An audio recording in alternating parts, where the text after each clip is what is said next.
Hello दोस्तों, एक बार फिर से स्वागत है आपका हमारे YouTube channel study IAS with Vaibhav Sharma. जहां पर हम आपको यूपीएससी आईएएस का हिंदी साहित्य का जो कोर्स है वो बिल्कुल फ्री में उपलब्ध करवा रहे हैं। अभी हमारा जो पोर्शन चल रहा है, अभी हम नाटकों को हल कर रहे हैं। नाटक से रिलेटेड जितने भी पॉसिबल क्वेश्चन हो सकते हैं, हम उन पॉसिबल क्वेश्चंस और उनके मॉडल आंसर पर चर्चा करेंगे। और हम सभी चैप्टर्स जो करेंगे वो क्वेश्चन और आंसर की फॉर्म में करेंगे।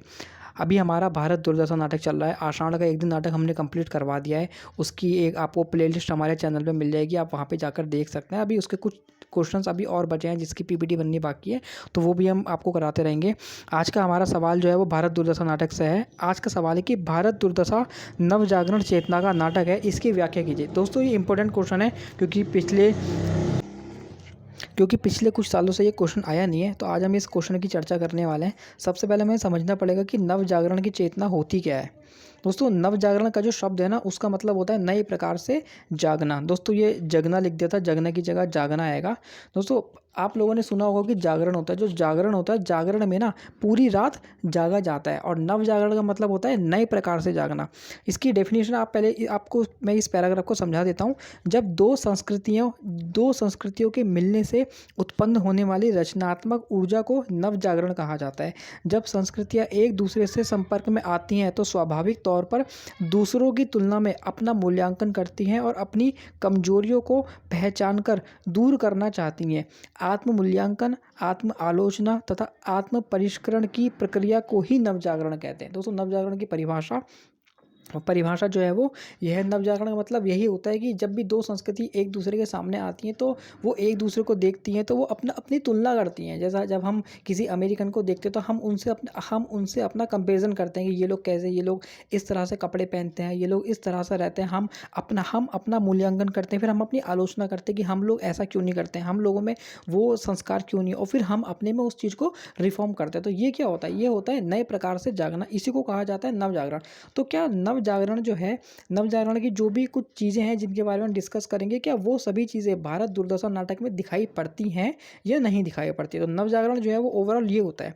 नेक्स्ट पैराग्राफ है कि भारतेंदु जो है वो उस समय के लेखक हैं जब पश्चिम की जो भौतिकवादी संस्कृति थी वो भारत की आध्यात्म प्रधान संस्कृति के सामने खड़ी थी।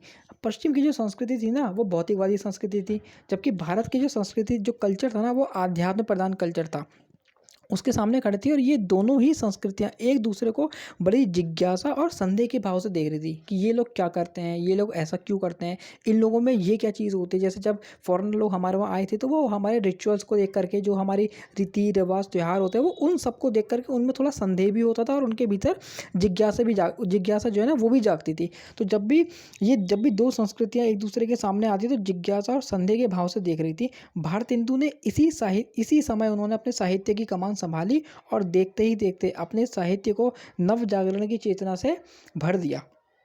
भारत दुर्दशा में जो नव जागरण है ना, उसके हम सूत्र की बात करेंगे कि भारत दुर्दशा में नव जागरण की कौन कौन सी चीज़ें जो हैं वो दिखाई जाती हैं। दोस्तों नव जागरण में क्या होता है, नव जागरण की खासियत ये होती है ना कि नव जागरण में हम जो हमारे अतीत की महानता होती है कि हम पहले ऐसे थे, पहले हमारे पास राजा महाराजाओं का राज था, पहले हमने इन देशों पे शासन किया था, हमने इंडोनेशिया पे शासन किया था, हमने वहाँ शासन किया था, हम इतने मजबूत थे, हम इतने विशाल थे, हमारा साम्राज्य इतना विशाल था। तो नव जागरण में क्या होता है, सबसे पहले जो हमारा अतीत रहा है ना, हम उस अतीत की महानता पर बल देते हैं, जो कि इस नाटक में भी दिया गया है। क्यों बल देते हैं, ताकि जो वर्तमान का जो समाज है ना, एक ऐसा समाज जिसके अंदर बिल्कुल भी उत्साह नहीं है, जो बहुत ही कमज़ोर हो चुका है, जो बहुत ही निरुत्साहित हो चुका है, उस समाज को जगाया जा सके। और इस नाटक में भी अतीत के प्रति एक रोमानियत भरा जो भाव है ना वो नज़र आता है। भारतेंदु भी यही कोशिश करते हैं इस नाटक में, अपने अतीत की जो महानता होती है उस अतीत की महानता के बारे में बताते हैं, ताकि जो जो लोग हैं, जो आज के लोग हैं ना, उनको वापस से जागृत किया जा सके। इसलिए जो जब हम नाटक पढ़ेंगे तो नाटक का जो पहला अंक है वहाँ पर ये दो लाइनें भी आती हैं, सबके पहले जेहि ईश्वर धन बल दीनो। सबसे पहले ईश्वर ने धन और बल दिया, सबके पहले जेहि सभी विधाता कीनो। ये दोस्तों, ये दो लाइनें आपको, ये जो दो लाइनें हैं इनको आपको कोट करना पड़ेगा अपने पेपर में। इन 2 लाइनों को, तभी आपको जो अच्छे मार्क्स है वो मिलेंगे और आपको इनको याद करना पड़ेगा, इसका अर्थ ढूँढने की कोशिश ना करें बिल्कुल भी, ठीक है। और नेक्स्ट पैराग्राफ है हमारा, नवजागरण चेतना का दूसरा अनिवार्य पक्ष क्या होता है कि अपनी वर्तमान की जो दुर्दशा है ना, वर्तमान में जो हमारी सिचुएशन खराब चल रही है, जो हमारी कंडीशन खराब चल रही है ना, उसके प्रति चिंता का भाव उत्पन्न करना लेखक के भीतर और समाज के भीतर। लेकिन वो चिंता का भाव क्यों आना चाहिए? क्योंकि जब हम दूसरी संस्कृति या अतीत की तुलना में ना बहुत पीछे हैं, और यही भाव जो होता है बदलाव की पृष्ठभूमि तैयार करता है। जब नवजागरण में क्या होता है, जो हमारी वर्तमान की दुर्दशा है ना, हम उसके प्रति चिंता व्यक्त करते हैं। जैसा कि भारतेंदु ने भारत दुर्दशा के नाम का जो नाटक है उसमें उन्होंने यही काम किया है। क्यों? ताकि जो लेखक और जो समाज है ना, उनके भीतर ये भाव उत्पन्न हो जाए कि हम दूसरी संस्कृति से कितना पीछे हैं और अतीत की तुलना में हम कितना पीछे हैं, ताकि हम अपना बदलाव, हम जो है एक बदलाव की पृष्ठभूमि तैयार कर, अब हम जो बदलाव की पृष्ठभूमि जो है उसको तैयार कर सके। अगर देखा जाए तो आज हम यूएस और अपनी तुलना भी करते हैं कि यूएसए में इतनी बढ़िया सड़क है, वहाँ पर ट्रांसपोर्टेशन सिस्टम जो है वो इतना अच्छा है, वहाँ पर इंटरनेट की जो सुविधा है वो इतनी अच्छी, तो हम ये चिंता क्यों करते हैं? तो इससे क्या होता है, हमारे मन में ना एक भाव आता है कि हम कितना पीछे और वो कितना आगे। यहीं से हमारे भीतर जो बदलाव होता है उसकी एक पृष्ठभूमि तैयार होती है। नेक्स्ट है, नवजागरण की चेतना समाज को ये समझाने के लिए बाध्य करती है कि उसके पिछड़ने के कारण क्या थे। कारणों की ये खोज किसी दूसरे पर ठीकरा फोड़ने के लिए नहीं, अपितु खुद को सुधारने की कोशिश में होती है। भारतेंदु ने इस नाटक में भारत दुर्दशा के सभी कारण, विशेष रूप से जो आंतरिक कारण थे, उनका खुलासा किया है। दोस्तों, जो हम नवजागरण की चेतना में जो हम समाज को समझाते हैं ना कि हमारे पिछड़ने के कारण क्या थे, हम भारतेंदु का जो नाटक है भारत दुर्दशा, उसमें भी उन्होंने यही करा है। भारतेंदु ने बताया कि भारत जो है ना, जो पहले इतना महान था लेकिन आज वो इतना पिछड़ गया है, आज उसकी दुर्दशा इतनी खराब है, वो क्यों है, उसके पीछे के कारण क्या थे। भारतेंदु ने उन कारणों को बताने की कोशिश करी है। उनका मतलब, उनका जो उद्देश्य था ना, उनका उद्देश्य ये नहीं था कि वो इन कारणों को पता लगाएं और फिर किसी दूसरे के ऊपर इसका ठीकरा फोड़ दे कि तुम्हारी वजह से ये सब हुआ, इसमें हमारा कोई दोष नहीं है। उनका ये उद्देश्य नहीं था। भारतेंदु का उद्देश्य केवल इतना था ताकि हम खुद को सुधार सकें। तो भारतेंदु ने इसमें बाह्य कारण और आंतरिक कारण दोनों को बताया, क्योंकि ये आज़ादी के, जब हमारा आज़ादी से पहले का जो सिचुएशन थे ना, ये उस वक्त का नाटक है। तो उस वक्त जो अंग्रेज लोग थे वो जब हमारे में शासन करने आए थे, तो उन्होंने हमारे यहाँ से जो धन था, जो बहुत सारी संपदा थी, वो अपने वहाँ ले गए थे और हमारा शोषण भी किया था। इसके साथ ही जो हम लोग थे, हम लोगों में भी जाति के आधार पर हो गया, धर्म के आधार पर हो गया, इन सभी के आधार पर एक बहुत ही बड़े स्तर पर भेदभाव फैला हुआ था। तो जो भारतेंदु है, उन्होंने इन्हीं कारणों की खोज करी है, सिर्फ इसलिए, इतना बताने के लिए कि हमारी दुर्दशा का जो कारण थे ना, वो हम ही थे, कोई और नहीं था। नेक्स्ट पैराग्राफ है, नवजागरण की जो चेतना होती है उसमें एक महत्वपूर्ण पक्ष ये भी होता है कि हम दूसरी संस्कृति के अच्छे पक्षों को अपनाया जाए।